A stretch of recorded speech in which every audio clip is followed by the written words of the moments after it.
profit comes before the urgent task to save the ecosystem on which human life depends.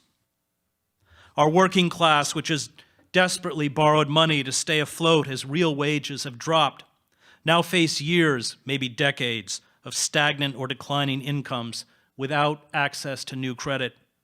The national treasury is being drained on behalf of speculative commercial interests.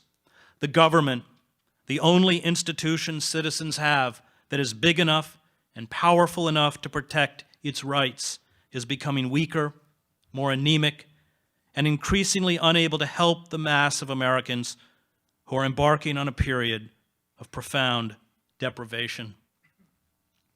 We have been borrowing at the rate of more than $2 billion a day over the last 10 years.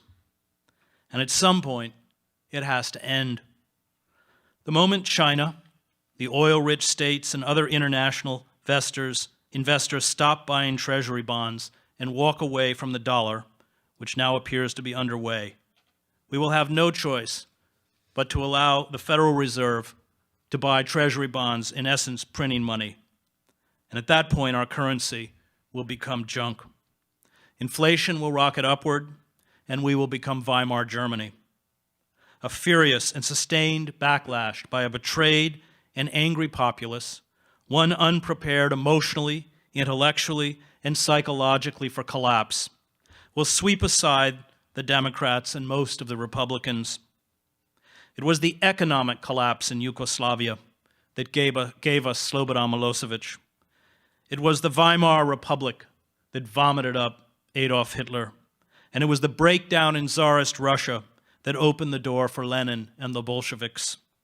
A cabal of proto-fascist misfits, from Christian demagogues to loudmouth talk show hosts, who we naively dismiss as buffoons, will find a following with promises of revenge and moral renewal.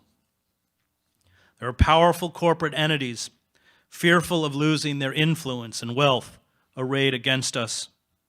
These anti-democratic forces, which will make an alliance with the radical Christian right and other extremists, will use fear, chaos, a hatred for the ruling elites, and the specter of left-wing dissent and terrorism to impose draconian controls to extinguish our democracy.